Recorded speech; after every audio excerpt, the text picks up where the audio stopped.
Tova is Sowell Bay Aquarium's oldest employee. Each night, she mops the floors, wipes down the glass, and empties the trash bins. Every 2 weeks, she retrieves a direct deposit stub from her cubby in the break room. $14 an hour, less the requisite taxes and deductions. The stubs get stashed in an old shoebox on top of a refrigerator, unopened. The funds accrue in an out-of-mind account at the Sowell Bay Savings and Loan. She marches towards the supply closet now at a purposeful clip that would be impressive by anyone's standards, but is downright astonishing for a tiny older woman with a curved back and bird-like bones. Overhead, raindrops land on the skylight, backlit by the glare from the security light at the old ferry dock next door. Silver droplets race down the glass, shimmering ribbons under the fog-bound sky. It's been a dreadful June, as everyone keeps saying. The gray weather doesn't bother Tova, though it would be nice if the rain would let up long enough to dry out her front yard. Her push mower clogs when it's soggy. Shaped like a donut, with a main tank in the center and smaller tanks around the outside, the aquarium's dome-topped building is not particularly large or impressive, perhaps fitting for Sowell Bay, which is neither large nor impressive itself. From the site of Tova's encounter with the chewing gum, the supply closet is a full-diameter cross. Her white sneakers squeak across a section she's already cleaned, leaving dull footprints on the gleaming tile. Without a doubt, she'll mop that part again.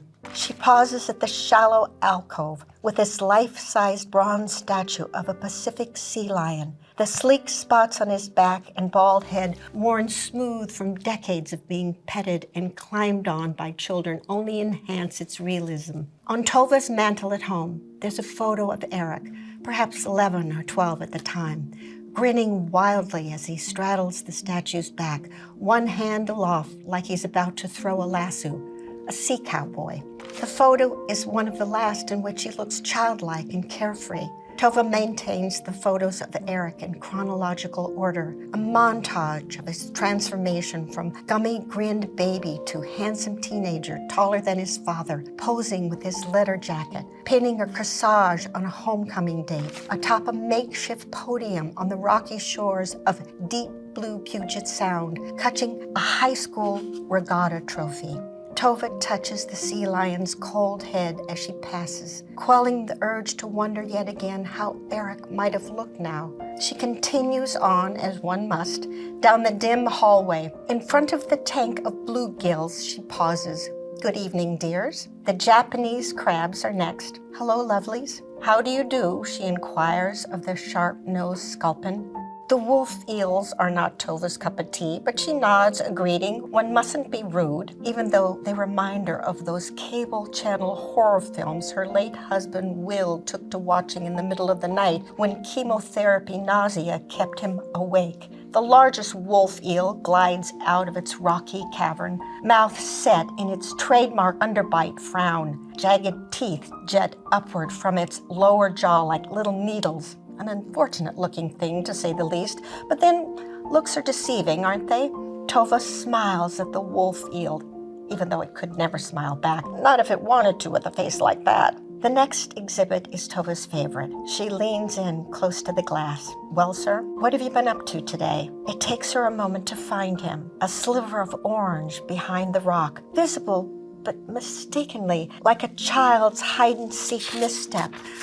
A girl's ponytail sticking up behind the sofa, or a socked foot peeking out from under the bed. Feeling bashful tonight? She steps back and waits. The giant Pacific octopus doesn't move. She imagines daytime, people rapping their knuckles on the glass, huffing away when they don't see anything. Nobody knows how to be patient anymore. I can't say I blame you. It does look cozy back there. The orange arm twitches, but his body remains tucked away. Marcellus. It's a lovely book. No matter when I read any of these pages, I appreciate for one more moment being connected to that magnificent Marcellus, even though I never really was connected to him, but in my mind I was.